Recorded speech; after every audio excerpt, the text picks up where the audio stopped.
you've reached the end stage of your job search. Now it's time to tie up all the loose ends. There are critical issues to consider here and career life skills to master. The most obvious skill relates to salary negotiation. According to a recent study in the Journal of Organisational Behaviour, failing to negotiate on an initial job offer could mean missing out on over $800,000 in salary during a typical career.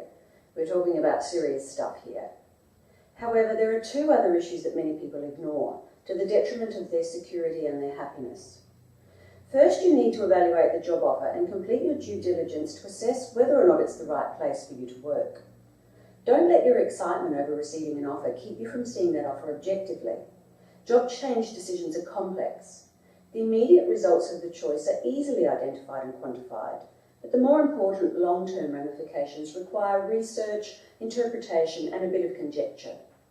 How do you evaluate a job offer and make the best decision? It's not easy. It's a mixture of touchy-feely considerations and objective research and analysis. Putting an employer under this kind of scrutiny takes a lot of thought, research, and time spent talking with the people who will affect your future. But once you have the information you need, you'll be able to put everything into perspective when deciding whether to accept the job. Firstly, make sure you'll be working with good people. A job application should cut two ways. They get to know you, and you get to know them. Don't base your decision to take a job only on the people the organisation wants you to meet. Once hired, you'll likely spend more time with people you've never met than with the person who hired you, and you'll be affected by the decisions these people make. Do a search online for the key players in the organisation. If possible, see what the press has to say about them. At a minimum, review the information on their LinkedIn profile. Tap into your networks to find out about your target organisation and its people. Again, LinkedIn is an excellent starting point to identify contacts who can give you valuable information about your target. Talk to the people who depend on the organisation for their own success. Track down the organisation's customers, its suppliers, and its competitors. Ask to meet the key players before you accept the role. Many organisations will be surprised when you make this request prior to accepting an offer. That's why it's sometimes best for you to wait until they've made a solid commitment to you.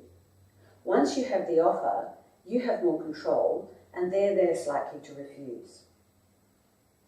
Second, check that the organisation produces a good product or service. A few years ago, I worked with a client, Dimitri, who won a role with one of the most notorious organisations in Adelaide. He received plenty of warnings about the place, but chose to ignore them and accepted the role. Dimitri lasted just under 3 months there and then had to start his job search all over again. Judge an organisation on what it successfully ships out the door and how happy its customers are, because that is what will pay your salary and provide you with more work. If the product isn't a good one, neither is the job offer. Compare the service or product to similar products. Check the support. How much does the organisation spend on R&D, on training? And then delay your response to a job offer. Don't accept an offer on the spot. Express your appreciation and strong interest in the job. Request at least 24 hours to consider it, even when you're going to say yes. Make a list of the pros and cons of the job offer. And then communicate clearly. If you want the job, make it clear.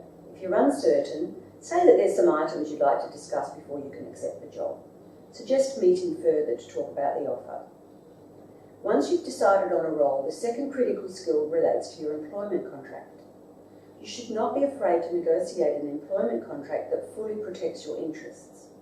The whole point of having a contract of employment is to provide certainty in what is invariably a complex business relationship. Finally, get the employment contract right. An employment contract is an essential part of protecting the interests of both you and the organisation. So, check whether the terms and conditions are reasonable. Many employment contracts are constructed to protect the employer and may cause you considerable harm, for example with prohibitions or penalties which will prevent you from joining a competitor. For example, if the contract provides for termination for cause, what does cause mean? Protect yourself from takeovers and acquisitions Aim for your employment contract to contain a clause which guarantees you a relatively painless landing if you get merged out of a job. And consider other professional advisors such as an accountant or a tax lawyer. You are no longer operating in an economy where you will work for 30 years and retire with a gold watch. In fact, you're likely to switch jobs every 4 to 5 years on average. So being able to identify whether a role and an organisation is right for you and then negotiating a favourable employment contract are critical skills.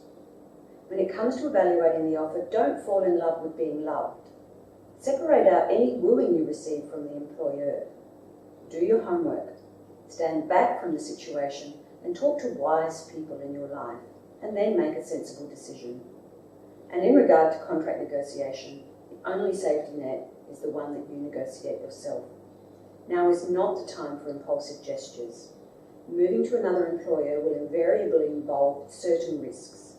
You need to do what you can to minimise these risks and optimise the benefits.